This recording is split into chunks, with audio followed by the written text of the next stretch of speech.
J'ai prévu de te faire moi aussi une petite surprise. Tu te souviens, Michel, ça fait 20 ans qu'on se connaît. 20 ans. En 1974, tu étais déjà jeune, tu étais beau, tu étais déjà très fort et surtout, tu étais Monsieur Suisse, je crois, à cette époque. Et puis moi, jeune journaliste à la TV, eh bien, j'avais réalisé avec toi mon premier caméra sport tout seul, comme un grand. Tu te souviens, c'était au printemps 1974. Regarde, on a bien changé.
Ans, 172 cm pour 89 kg, marié, gruérien, telle est l'affiche de Michel Brelier, agent municipal à Vernier, aux portes de Genève. Si l'on s'intéresse à son hobby, l'haltérophilie, cette fiche appelle quelques compléments. Tour de thorax 130 cm, tour de taille 80 cm, tour de cuisse 65 cm, enfin le cou et les biceps ont le même périmètre, 45 cm, et bien sûr des habits sur mesure. Mais comment devient-on haltérophile? Pour commencer, j'ai fait du culturisme assez tôt, j'avais 19 ans. J'ai eu la chance de tomber dans le club éridique de Châtelaine. Et mes copains m'ont dit de commencer l'haltérophilie, ils ont vu que j'étais un petit peu doué. En 69, j'ai commencé sérieusement à faire l'haltérophilie. Je crois qu'on peut le dire, vous arrivez à la trentaine actuellement, et vous avez donc commencé l'haltérophilie à 25 ans. Est-ce que ça n'est pas un peu tard? Certainement, c'est un peu tard, mais comme j'avais fait déjà beaucoup de sport avant, et j'ai commencé donc la culture physique, la musculation très tôt, disons à 19 ans, et j'ai pratiqué quand même le football, le ski avant. Je pense que ça ne m'a pas trop handicapé. Vous avez fait du culturisme, la musculation, ça semble donc être l'élément clé de l'haltérophilie. C'est-à-dire qu'il faut une bonne base musculaire au départ déjà, pour commencer l'haltérophilie. Je pense que ce n'est pas l'élément clé. Je pense qu'il faut avoir une bonne condition physique, une bonne santé, et une certaine souplesse, détente, vitesse. Et sur le plan de la constitution, est-ce que vous étiez prédestiné à pratiquer l'haltérophilie?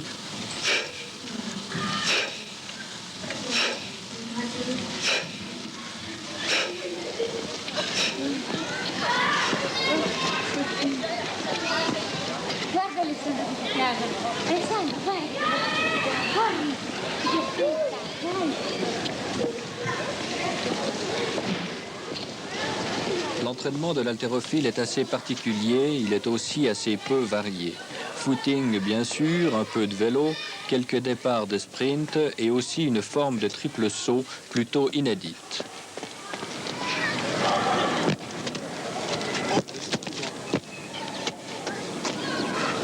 Voilà, depuis là. Plus bas, hop. Hop, voilà. Bien. Ces séances en plein air sont moins fréquentes et moins longues que celles en salle, dirigées elles aussi par son entraîneur. Gérard Baudin, depuis quand entraînez-vous Michel Brelier? Ça fait à peu près 4 ans. 4 ans qu'on l'entraîne sérieusement, du point de vue des compétitions.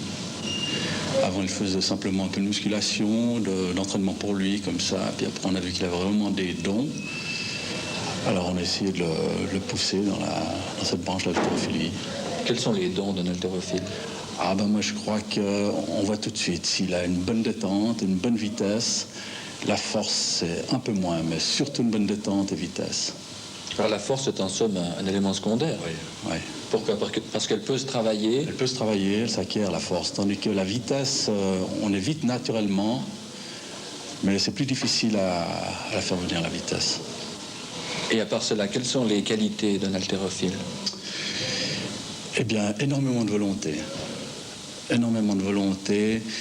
Et puis, faut vraiment le faire. Faut qu'il soit là tous les soirs à l'entraînement, en tout cas 5 fois par semaine. C'est ça qui est le plus dur, je crois. Une volonté de s'entraîner ou De s'entraîner, oui. ou de souffrir aussi? Oui, aussi, oui. Il y a beaucoup d'échecs. Parce que beaucoup de jeunes viennent et ils croient que ça va, les poids vont monter tout seuls. Bon, tant qu'ils ont leur force naturelle, ça va, mais une fois qu'on doit employer la technique, c'est tout autre chose.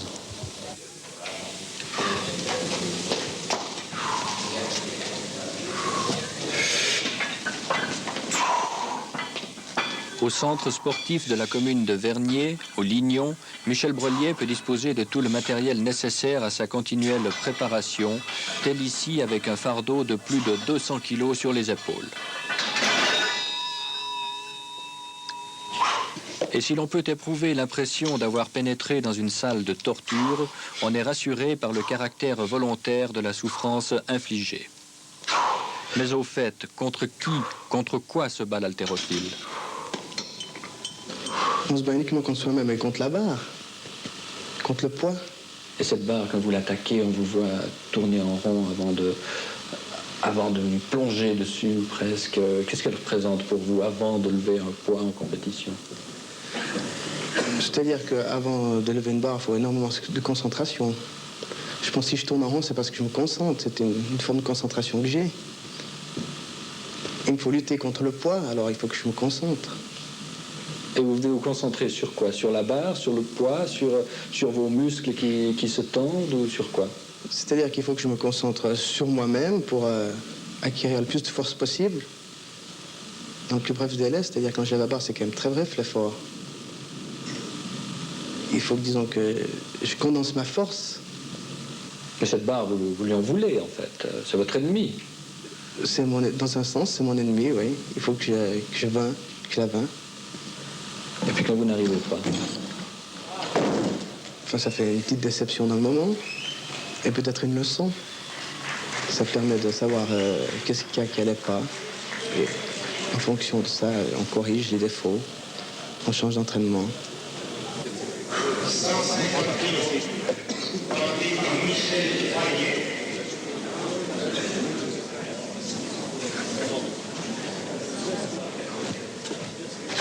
Parce qu'il connaît ses possibilités et surtout ses limites, qu'il ne parvient à reculer que très lentement et au prix d'efforts constants, Michel Brelier n'a connu que peu d'échecs. Détenteur des records de Suisse aux 2 disciplines, l'arraché et l'épaulé jeté, cet haltérophile de la catégorie lourd-léger a récemment amélioré le record, son record à l'arraché.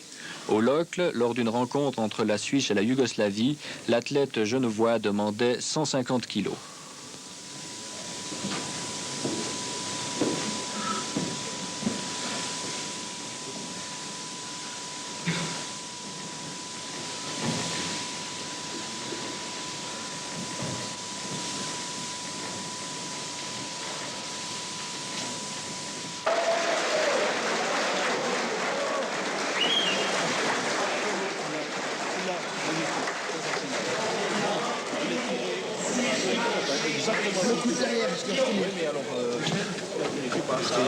Parce qu'en fait, l'élément force est un élément secondaire dans l'haltérophilie.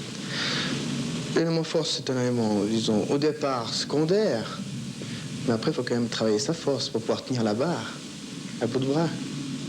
Mais je pense que la détente, la vitesse, la force égale puissance. Il y a de la finesse aussi. C'est-à-dire qu'il y a énormément de techniques. Il faut une technique parfaite et pour acquérir la technique parfaite, il faut s'entraîner énormément, toujours lever les mêmes poids. Dans votre façon de saisir la barre, par exemple, on remarque une finesse, un doigté. C'est donc pas si violent, pas si puissant que ça. Non, c'est pas uniquement violent et puissant. Il faut énormément de style, c'est-à-dire que, comme vous dites, tenir la barre, on crochette la barre avec les mains pour mieux l'avoir en main.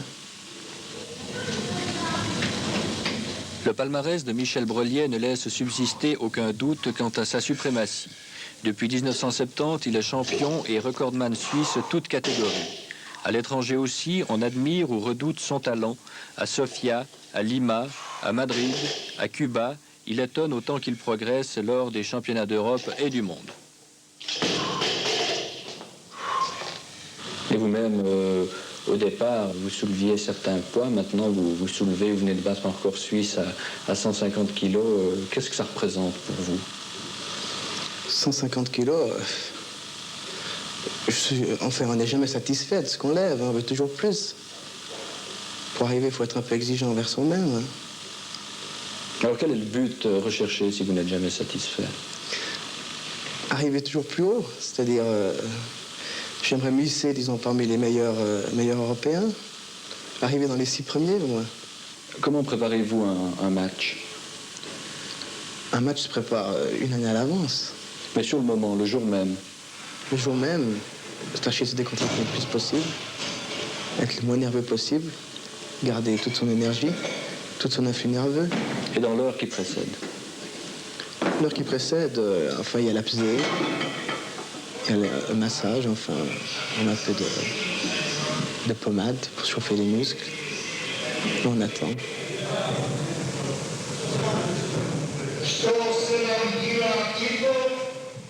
Combien d'heures vous entraînez-vous par jour? En principe, 2 à 3 heures par jour. 5 jours par semaine? 5 jours par semaine. Le samedi et le dimanche, je fais souvent un peu de vélo, un peu de footing, un peu de plein air. Vous n'en avez pas marre? Non, pas encore. Ça vous apporte des voyages aussi? Vous arrivez à vous arranger sur le plan professionnel? Oui, je dois dire que où je travaille, la commune de Vernier a fait un grand effort pour me laisser partir pour les championnats d'Europe, championnats du monde, participer à certaines rencontres internationales.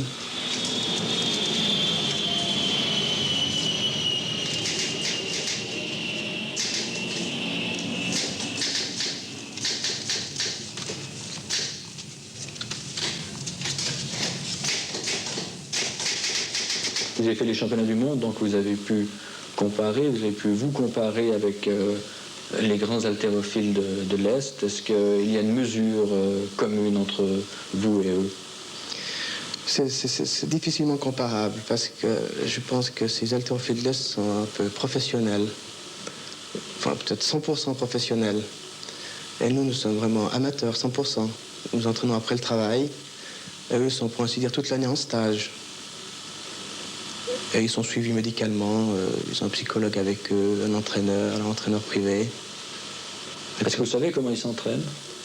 Est-ce qu'ils vous le disent? Vous avez des contacts? Nous avons des contacts, surtout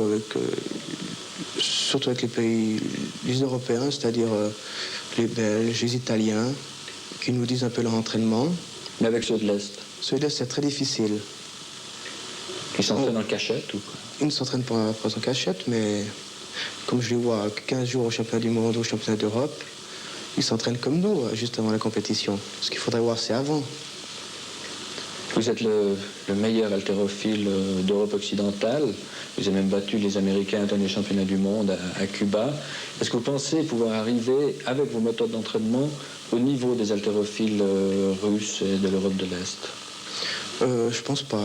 Au niveau des haltérophiles russes, c'est pas possible. Nous n'avons pas les moyens pour nous permettre d'arriver. Quels moyens faudrait-il? Il faudrait pouvoir s'entraîner plus. Être professionnel en quelque sorte ou c'est-à-dire prétendu amateur? Pouvoir s'entraîner l'après-midi puis pouvoir récupérer, disons, le soir. Dès que je dois m'entraîner maintenant jusqu'à 8h30, 9h le soir, après il faut quand même récupérer pour pouvoir faire une séance le lendemain.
Est-ce que vous prenez quelque chose, peut-être pas parler d'anabolisant, mais est-ce que certains athlètes haltérophiles emploient des anabolisants? Écoutez, ça, je suis mal placé pour le répondre parce que moi, personnellement, je n'emploie pas les anabolisants. Je suis, disons, un régime diététique. Je prends des suppléments alimentaires, germes de blé, soya, levure. Je prends un peu de vitamines, mais je ne m'amuse pas avec les anabolisants. Je suis un amateur 100%, je ne veux pas détruire ma santé avec ça. Je crois qu'avant le combat, vous puisez dans le pot de miel. Oui, je prends un peu de miel. C'est tout à fait naturel. C'est pour ça qu'on compare les haltérophiles à des ours? Je pense pas, non. C'est une mauvaise réputation qu'on a eue dans le temps. On était un peu athlète de foire, mais je crois que depuis lors, ça a bien changé. Quel est l'avenir de Michel Brolier? Moi, je le vois assez grand. Je le vois assez grand, hein, parce que c'est un garçon qui est très, très intelligent. Et surtout, ce qui est rare en haltérophilie, c'est un garçon qui écoute les conseils, qui n'a pas la grosse tête, et puis qui vous écoute, on sent qu'il veut progresser. Et je crois, vous savez, pour arriver 8e au championnat du monde, avec l'entraînement que nous avons, qui est artisanal dans le fond, on s'entraîne, on n'est que les deux, on a cherché nous-mêmes, c'est pas comme dans les pays de l'Est, qu'ils ont des écoles d'haltérophilie. Nous, on l'a fait seul. Eh bien, arriver 8e au championnat du monde, je crois que c'est formidable. Vous pensez qu'il pourra faire mieux et peut-être battre un jour des haltérophiles de l'Est? Ce sera plus difficile. Mais vous savez, dans les 8 premiers, c'est déjà tous des haltérophiles de l'Est. Hein. Mais je crois que s'il peut déjà se glisser dans les 6 meilleurs, ben, ce sera formidable. Vous possédez une musculature très puissante. Le jour où vous allez arrêter, comment ça va se passer? Ça, je pense que je vais maigrir.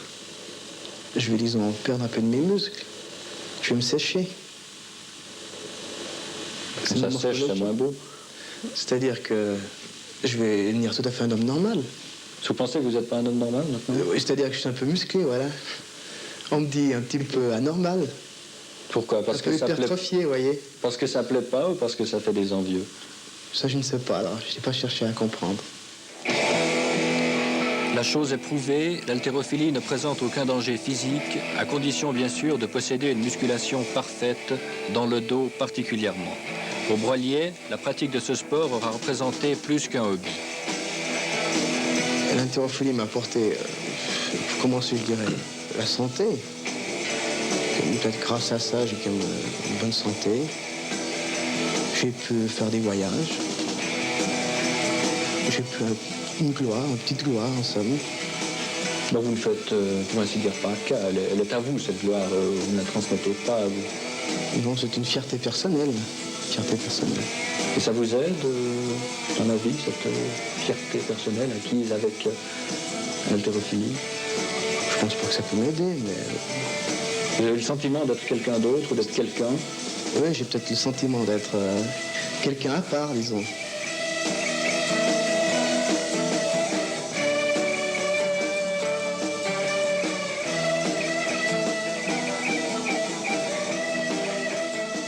Ont collaboré à cette émission Simon Edelstein, Jean-Pierre Gérardin et Gilbert Fleury pour l'image, Michel Vergère, André Huguenin et Jean-François Maudou pour le son, François Barmaverin à l'éclairage, illustration sonore Angelo Rossi, mixage Ennio Polini, montage Pamela Mason, une émission de Jacques Deschenaux.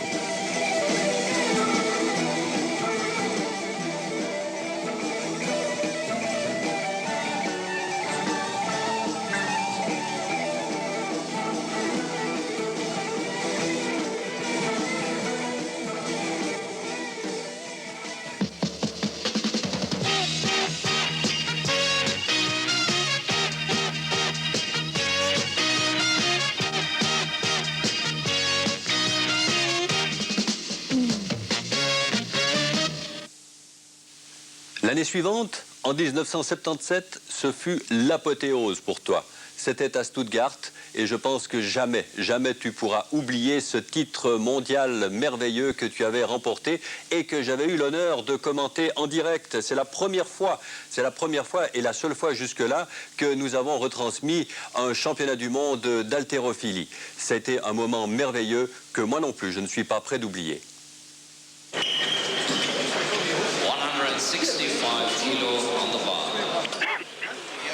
Je commencerai après le ralenti.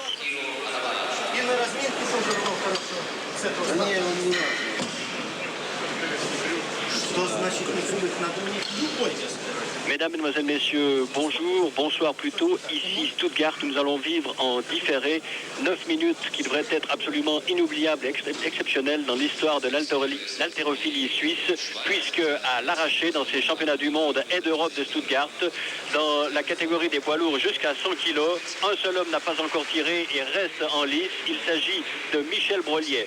Tous ses adversaires ont été, je ne dirais pas battus, mais ont demandé des poids inférieurs à Brollier. Le meilleur résultat est de l'Allemand Losch en 162,5 kg. De même que le Russe Koslov qui avait dépossédé Brollier de son titre de champion du monde. Maintenant, Brollier part à 165. S'il réussit un seul de ces 3 essais, il est champion du monde à l'arraché. Nous allons maintenant voir la concentration de Brollier dans le silence avec lui.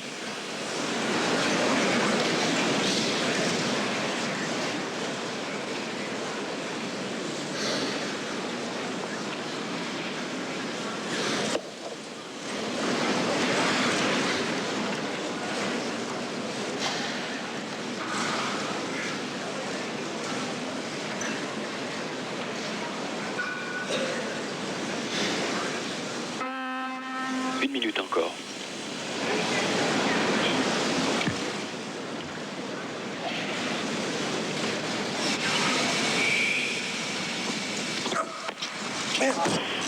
Premier essai manqué pour Michel. 3 minutes maintenant, 3 minutes pour récupérer et pour tirer à nouveau son deuxième essai à 165 kg. 3 minutes pour Michel Brollier et pendant ces 3 minutes, nous allons profiter pour vous présenter, pour vous rappeler qui est Michel Brollier. Michel Brollier qui est né en 1944 en Gruyère à Epany. Il est donc âgé de 33 ans, actuellement agent municipal à Vernier, qui a commencé l'haltérophilie en 1969 et qui a fait ses débuts internationaux en 1971. Michel Brollier qui a battu environ 70 fois les records de Suisse d'hiver, qui détient naturellement le record suisse actuel et qui a détenu l'espace de quelques heures, c'était au mois de mai à Paris, le record du monde à l'arraché dans cette nouvelle catégorie des lourds jusqu'à 100 kg avec un poids de 170,5 kg. C'était le 7 mai dernier à Paris et 12 heures après, à peine, il était battu par Koslov qui a soulevé tout à l'heure 162,5 kg. Mais attention au deuxième essai de Michel Brollier. Je vous rappelle, 165 kg. S'il réussit cet arraché, ce deuxième essai, ou le troisième, Michel est champion du monde 1977 et d'Europe bien entendu à l'arraché.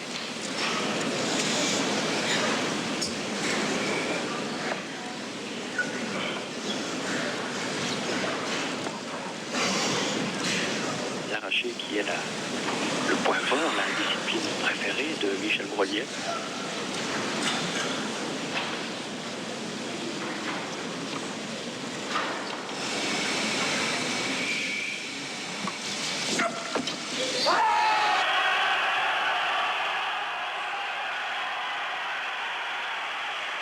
Oui, Michel Brollier, champion du monde à l'arraché.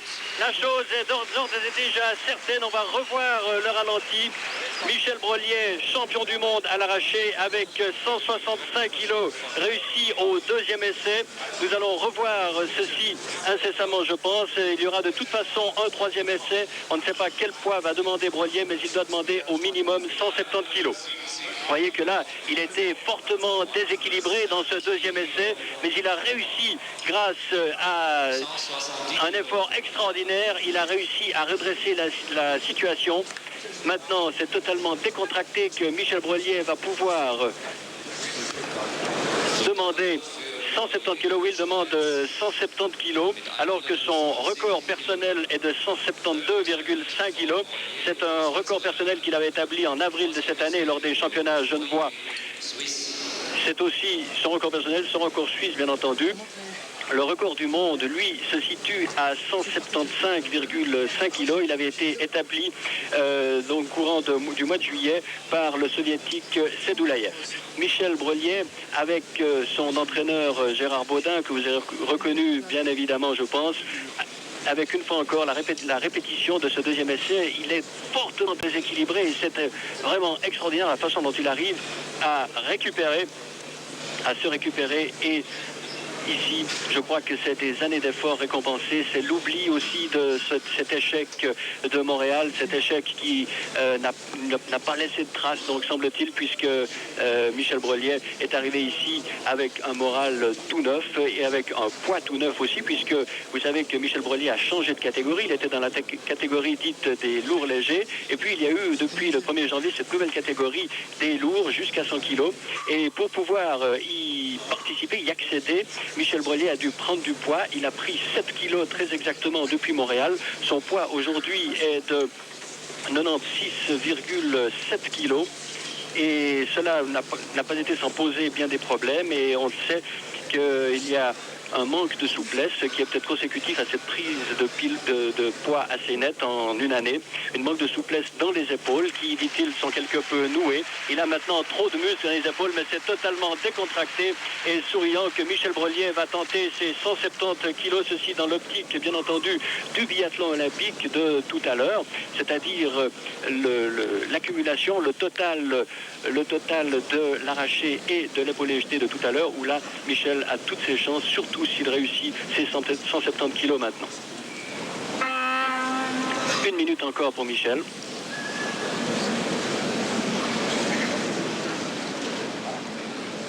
Concentration avec une agressivité aussi dans cette barre. Regardez la façon dont il regarde cette barre. Il lui en veut énormément. C'est une concentration totale.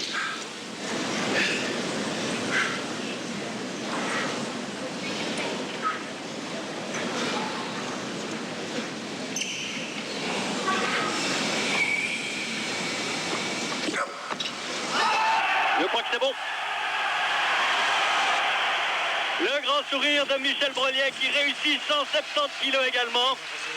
Extraordinaire exploit suisse de Michel Brelier, champion du monde avec 170 kilos. C'est dire qu'il a 7,5 kg d'avance maintenant sur Kozlov et Loche, ses adversaires immédiats, pour l'épreuve de l'épaulé jeté que nous suivrons tout à l'heure. Pour l'instant, voyons le sourire de Michel Brelier et au ralenti cet exploit. En attendant la cérémonie protocolaire de remise des médailles et de titres de champion du monde et champion d'Europe pour Michel Brelier, Suisse.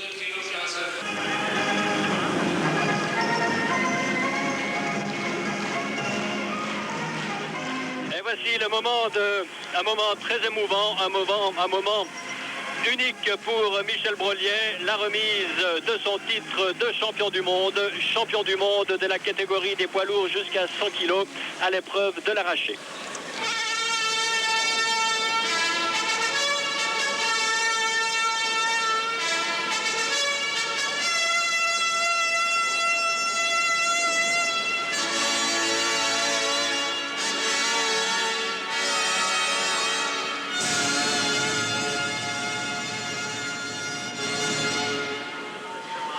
Meine sehr verehrten Damen und Herren, Siegerehrung Welt- und Europameisterschaft 1977 in der Gewichtsklasse bis 100 Kilogramm. Ladies and gentlemen, victory ceremony World and European Championship 1977 in the category up to 100 kilo. Mesdames et messieurs, cérémonie de victoire dans la catégorie des 100 kilos, championnat du monde et d'Europe. Welt- und Europameister im Stoßen, World and European Champion in the Snatch, Champion du monde et Champion d'Europe, arraché, Michel Brelier, Schweiz. Bravo à Michel Brelier, 170 kilos, un titre de champion du monde qui vient à point nommé après ses échecs, son échec de Montréal de l'an dernier, champion du monde et champion d'Europe, lui pour qui la meilleure performance avait été une médaille d'argent au championnat du monde de Moscou en 1975, c'est maintenant une récompense extraordinaire pour ce très sympathique Michel Brolier. Lorsque l'on sait ce que demande l'entraînement de l'haltérophilie, combien de sacrifices Michel Brolier a consenti depuis 1969.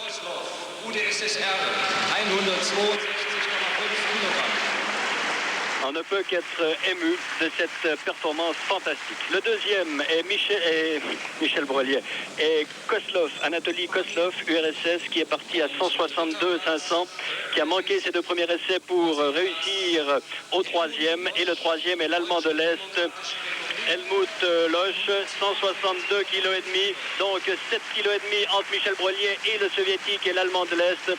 Et bien voilà qui est tout à l'honneur du Suisse, dont nous allons écouter maintenant l'hymne national avant de passer aux épreuves de l'épaulé jeté.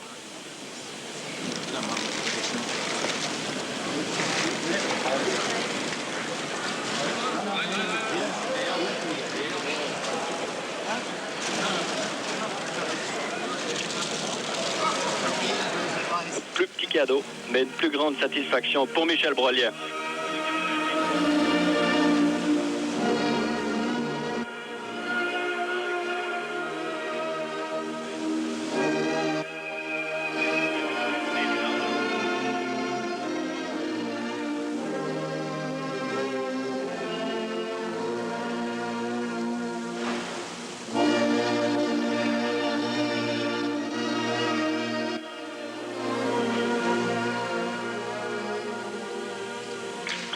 Suivant est Dahlgren, Suède. Nous voici maintenant à l'épreuve de l'épaulé jeté. Premier essai pour Michel Brolier, un premier essai qui se situe à 195 kg, alors que son record personnel est à 207,5 kg, le record du monde étant à 220 kg. On constate donc que Michel Brolier ne veut pas prendre de risque dans cette épreuve de l'épaulé jeté. Il veut assurer ceci dans le but de conquérir une médaille au biathlon olympique, c'est-à-dire, je le rappelle, au total de l'épreuve de l'arraché et de l'épaulé jeté. Voici Michel qui a dû faire le vide autour de lui et dans sa tête après le moment d'euphorie compréhensible de tout à l'heure. Et le voici en pleine concentration pour ce premier essai à 195 kg.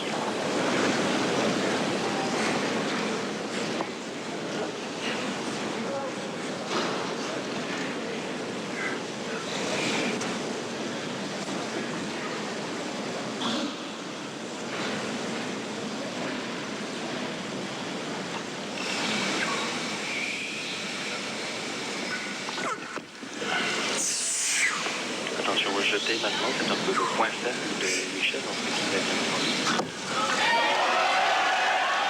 Donc il y a les jambes jointes.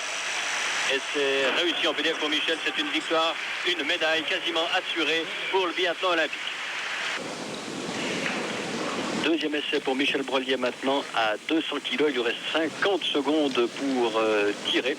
Michel qui s'est concentré non pas sur la plateforme mais au bas des escaliers et que nous allons voir maintenant dans un deuxième essai. À relever que Losch et Koslov ont tous deux réussi 200 kg à leur premier essai. Ils sont là des candidats très sérieux. Michel, lui, joue la carte de la prudence après la réussite à 195, 200 kg.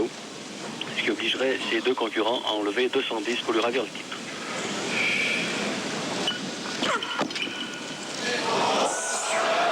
Le jeter maintenant.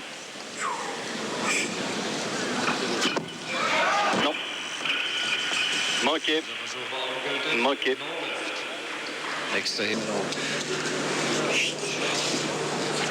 Le troisième essai pour Michel Brolier maintenant, qui suit de 3 minutes celui que vous venez de voir. Il reste 1 minute et 25 secondes à Michel pour lever. Il va venir sur la plateforme. Troisième essai à 200 kg. Un essai qu'il se doit de réussir s'il veut remporter le titre au biathlon olympique. Un peu d'ammoniac pour Michel Brolier. Vous voyez, il respire de l'ammoniac pour le réveiller tout à fait. Une pratique extrêmement courante et tout à fait licite en haltérophilie. Et voici Michel concentré à l'extrême.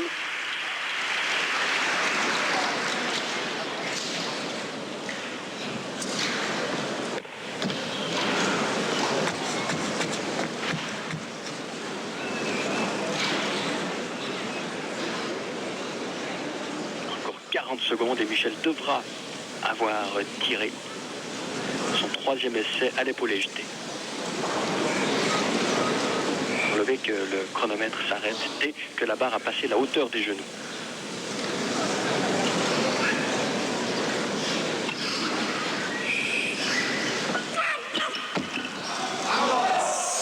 Voilà l'épaulé qui est réussi.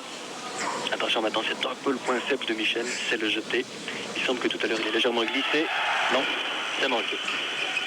Manqué, Michel en reste à 195, ce qui lui fait un total de 365 kilos. Il a une chance de médaille, mais je ne pense pas que ce sera la médaille d'or pour le biathlon olympique. On va revoir le ralenti. Le record personnel est de 207 kilos, alors que son record personnel est de 207 kg et demi et son record personnel du biathlon est de 380 kg. Voyons maintenant ce qu'il a fait au jeté sur ce ralenti. Tout à l'heure, il semblait qu'il avait légèrement glissé. Et là, non, il n'est pas arrivé à jeter cette masse en l'air. Troisième essai pour Helmut Losch, l'Allemand de l'Est, qui a manqué son deuxième essai à 205 après avoir réussi le premier à 200. C'est donc son troisième essai à 205 kg. À relever que s'il manque cet essai, Michel Brelier aurait la médaille d'argent au biathlon olympique. S'il réussit, eh bien Michel devrait se contenter très vraisemblablement de la médaille de bronze au biathlon. Ceci pour autant que Kozlov réussisse lui son troisième essai. Et ces petits calculs peuvent paraître un peu compliqués. Regardons d'abord la tentative de Losch avant de faire nos comptes.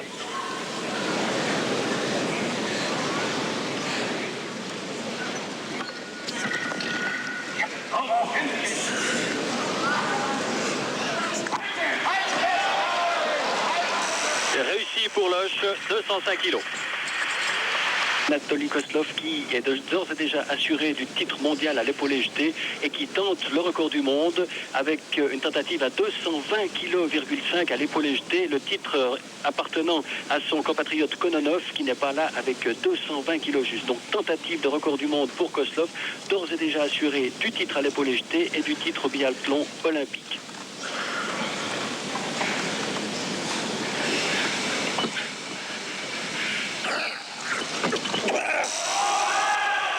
Attention, le jeté maintenant, 220 kg et 500 grammes, je vous le rappelle, sur cette barre. Je crois qu'il y arrive.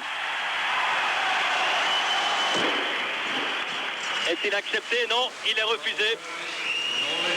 Il est refusé, il est arrivé pourtant à l'élever passablement, mais l'essai est refusé par les trois juges qui sont Boluobek, Tchécoslovaquie, Lebas, Suisse et Konen, un Belge. Voyons pourquoi peut-être sur le ralenti.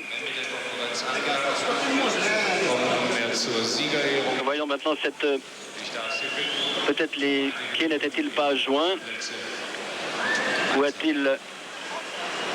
Oui, il faiblit, oui, la barre n'est pas symétrique. Vous voyez que tout cela est très difficile. Échec, mais néanmoins titre mondial pour Kozlov, alors que Brelier est lui troisième au biathlon olympique derrière Kozlov, champion du monde, et Losch, vice-champion du monde. Ainsi, nous en terminons avec ce reportage pour aujourd'hui, en vous rappelant que Michel Brelier est champion du monde à l'arraché et troisième au biathlon olympique, tandis qu'à l'épaulé jeté, il a passablement manqué en échouant 2 fois à 200 kg. Mesdames, Mesdemoiselles, Messieurs, je vous retrouve demain dès 15h en direct pour les épreuves des super lourds avec entre autres Alexeyev. Pour l'instant, je vous remercie de votre attention et rends la parole à Roger Félix au studio.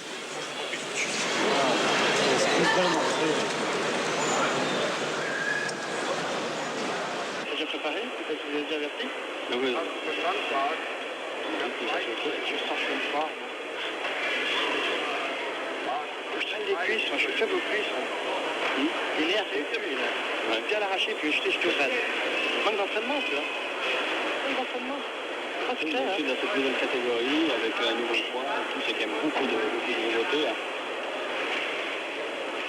Je n'ai plus aucune information pour venir en 20 secondes, nous commençons ici. Oui, alors Genève, roulez et dites-le nous, parce que dans 20 secondes, nous commençons. Parce qu'on n'est pas les seuls ici, il faut y aller.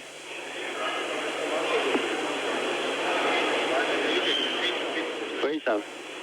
Et puis à la fin de l'interview, vous continuez parce qu'il y aura le test. Hein? Bien donné là, donne à Gérard. Ça, on commence. Michel Brolier, champion du monde de sa catégorie, une nouvelle catégorie à l'arraché. Est-ce que c'était un titre auquel vous pensiez en début d'après-midi, samedi? Eh bien écoutez, il y a toujours des impondérables en compétition, mais ayant fait déjà pas mal de bons résultats à l'arraché, je pensais quand même de faire une place d'honneur, disons. Mais un titre mondial? Un titre mondial, c'est tellement difficile, non, vraiment pas. Le fait que vous ayez dû tirer vos 3 essais tout seul, alors que tout le monde avait terminé, est-ce que cela vous a gêné psychologiquement? Non, pas du tout, parce que l'arraché, j'aime l'arraché, alors je récupère assez vite. Alors disons que 3 minutes en TSC, ça m'était suffisant. Mais le problème était l'échauffement de l'épaule jetée. J'ai eu très peu de temps entre l'épaule jetée, donc entre l'arraché et l'épaule jetée. Revenons peut-être à l'arraché encore. Vous avez manqué votre premier essai à 165 kg. À ce moment-là, comment est-ce que les choses se passent quand on sait qu'on a 3 essais pour devenir champion du monde et qu'on manque le premier? Eh bien, on a un peu peur, oui. Enfin, il faut se reprendre, quoi. Un petit peu de peur, mais enfin, Gérard était là pour me conseiller et puis il m'a donné confiance. Alors maintenant, je vais vous reprendre sur une déclaration que vous m'avez faite vendredi. Vous m'avez dit, cette année pour moi est une année de transition en vue des grandes échéances à venir. Alors, lorsque dans une année de transition on est champion du monde, jusqu'où est-ce qu'on peut viser? Écoutez, l'année de transition, naturellement, c'est une nouvelle catégorie. On ne sait pas où on en est. D'ailleurs, la dernière compétition que j'ai fait en mai. J'ai plus fait de compétition depuis. J'ai dû faire beaucoup de musculation pour arriver à 96 kg, péniblement à 96 kg. Pour moi, dans ma tête, en tout cas, c'est une année de transition. Je ne visais pas beaucoup plus. Cette nouvelle catégorie, c'était l'inconnu pour vous, vous l'avez dit. Maintenant, vous en savez un peu plus. Oui, j'en savais plus. Ce qu'il me faut, c'est encore progresser à l'épaule jetée, c'est tout. Et là, alors, venons-en à l'épaule jetée. Je crois que vous êtes légèrement blessé au premier essai. Eh bien, naturellement, un peu tendu. Une médaille en jeu. J'ai jeté difficilement la 195 et je suis parti sur l'arrière. Je me suis fait mal au lombaire gauche. Mais enfin, c'est pas grave, ce n'est pas une excuse. Mais enfin, je suis encore faible à l'épaule jetée. Simplement, j'ai tellement peu de temps à l'arracher à l'épaule jetée pour me chauffer que pour moi, psychologiquement surtout, c'est un problème. Il y a encore beaucoup de travail alors? Énormément, mais le temps me manque, hélas, pour m'entraîner. Le temps vous manque, mais le résultat est déjà là. Bravo Michel, c'est un titre de champion du monde qui fait énormément plaisir à tous les sportifs de Suisse. Merci.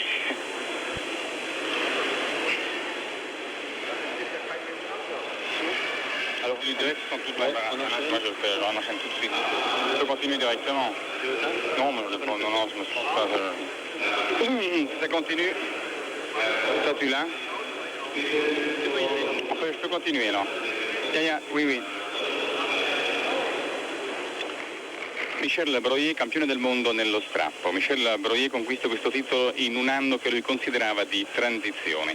È partito a 165 kg, più di tutti gli altri, quando il suo avversario Kozlov, il sovietico, era a 162,5. Vous étiez parti à 165 kg, c'était pas risqué? Eh bien non, parce que je suis déjà parti en compétition nationale à 167 kilos et j'ai réussi 172. Et je savais que l'arraché allait pas mal, j'ai vu à l'échauffement, alors j'ai dit, vous savez, pour progresser dans le sport, il faut prendre des risques. Tout le monde ne progresse pas. Hein. Aveva 3 tentativi a disposizione, poteva addirittura anche tentare il prima... C'était un nouveau départ, je crois. Moi, je te demande justement la question, non? Je te refais très bien la même question. Tu as très bien dit qu'il faut prendre des risques. Oui. Comment tout le monde se dit, il arrive. S'il loupe, c'est 165, en disant, vu que les autres disent que c'est pas. Non, il y a Tchèque qui veut donner quelque chose. Gérard. Hein? C'est pas trop lourd, tu réussis à porter. Ouais. Ça va, oui, mais je suis mal au lombaire. De lombaire. Oh là là, le lombaire gauche, je suis parti à gauche, t'as vu? J'ai quitté un peu.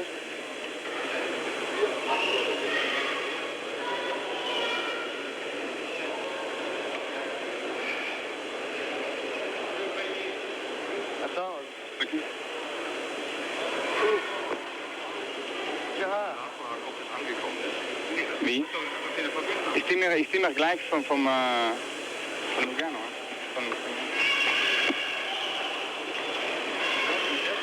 Hallo? Hallo?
Chers amis, je vous remercie d'être venus ce soir pour mon anniversaire. Et je suis très ému. Je suis un peu bloqué. Je vous avoue que j'étais beaucoup plus à l'aise devant une barre de 200 kg que de parler devant une assemblée. Les enfants, je vous remercie très sincèrement du fond du cœur d'être venus. Et je ne voudrais pas oublier mes anciens copains sportifs et leur dire une chose que je vais avouer maintenant. Si j'en pense en parlant de sport parce que je préfère parler sport, c'est grâce à tous mes amis, Michel, enfin je ne vais pas nommer tous les noms, que si je suis venu champion du monde, c'est grâce à eux. Et ce soir, je suis vraiment complet de vous avoir tous autour de moi et je vous remercie très sincèrement. Merci beaucoup. C'est la même chose que j'ai à dire. La seule différence en fait, c'est qu'on doit affirmer ici que si l'équipe du Châtelaine a été pendant des années victorieuse de la Coupe de Suisse, victorieuse du championnat suisse par équipe, qu'elle a compté 2 ans de suite, si mes souvenirs sont exacts, 6 champions suisses individuels sur 9 catégories, c'est vous dire un petit peu à quel niveau on ratissait à l'époque, eh bien c'était grâce à la locomotive Michel Broyet et grâce à Gérard Baudin qui était toujours derrière nous à s'occuper de nos entraînements, à relever nos résultats et puis à nous remonter le moral lorsqu'on l'avait plus. Et vraiment cette période a été pour moi la plus belle période de ma vie. Parce que c'est la seule période de ma vie où j'ai rencontré une équipe d'amis qui étaient des amis, des vrais amis. C'était pas intéressé, c'était avec le cœur, c'était avec l'amour, on peut le dire. Je vous promets qu'il n'y ait pas d'homosexuels au Châtelet. Mais c'était... Si au moins il y avait eu, on aurait économisé de l'argent. Mais il n'y avait pas. Enfin bref. La plus belle époque de ma vie, c'est cette époque-là. C'était une époque où on était à la fois engagé et insouciant, à la fois dynamique et victorieux. On avait une espèce de dynamique de victoire, rien ne nous faisait peur. Tous les vendredis soirs, on sortait ensemble, on allait boire des coups à la santé de nos victoires passées. Enfin bref, la plus belle période de notre vie. Alors d'être ce soir réunis avec la famille de Michel Broyet, avec ma famille, plus avec tous nos amis de cette époque magnifique, eh bien, c'est certainement une des plus belles soirées de ma vie également, et je vous remercie tous d'être ici ce soir.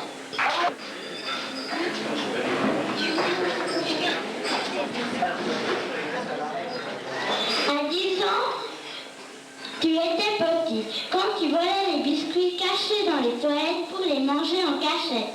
Alors arrivaient les invités, maman était bien embêtée.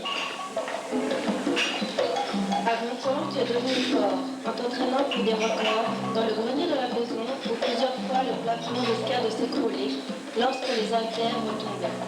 À 30 ans commencent les succès que tu n'oublieras jamais. Tu découvres des nouveaux paysages au long de tes nombreux voyages. Et après des tournois à la ronde, tu deviens champion du monde. Alors, c'est à 40 ans que tu pensas vraiment à commencer une nouvelle vie avec une petite famille qui fait partie à présent de tes nouveaux engagements. Aujourd'hui, 50 ans, parmi tes amis et tes parents, nous te souhaitons bonheur et argent pour tes 50 prochains ans. Il n'y a pas de photo, donc il serait il serait très long de raconter tout ce qu'on a vécu, comme l'a relaté brièvement notre ami Michel Balestra et Michel Broyet, les moments intenses que nous avons vécus durant ces nombreuses années. Des joies, des peines, des rires, des pleurs. Toutefois, je me suis fait un défi, j'ai voulu réaliser une synthèse de ces 15 années qui se sont déroulées dans des moments vraiment qu'on ne peut pas raconter mais vivre. Toutefois, je me suis fait ce défi. Mes chers, vous avez souhaité fêter votre anniversaire ce même jour. Ainsi, tout ce monde réuni ici vous témoigne plus que de l'amitié. 2 hommes, 2 personnalités fort différentes, mais ô combien complémentaires. Racontez Michel Broyet, de près ou de loin. prendrait beaucoup de temps pour respecter une de ces devises sportives qui fait que c'est souvent la rareté qui fait la valeur des choses, résume ce côté attachant lorsqu'on rencontre une personnalité telle que Michel Breuillet. J'aimerais donc ici pour notre ami Michel. Décrire Michel Balestra pour quelqu'un d'apolitique devrait s'inspirer d'une maxime d'un petit étudiant ratant son examen d'entrée au Poly de Zurich, Albert Einstein pour ne pas le citer, qui disait en substance « Il est plus facile de scinder un atome que d'éliminer des préjugés ». Cher Michel, tu t'en es certainement déjà rendu compte dans ton long et peut-être court trajet politique. Chers amis sportifs ou non, je tiens à vous souhaiter une bonne fin de soirée et une bonne fin d'appétit et vous remercie pour votre invitation. Au nom du club haltérophile lausannois, adversaire convaincu du Châtelaine, on a souvent perdu mais souvent gagné aussi. Bonne fin de soirée à tous. Ce ne soit pas fait plus tôt. Je vous remercie, mesdames. Bravo.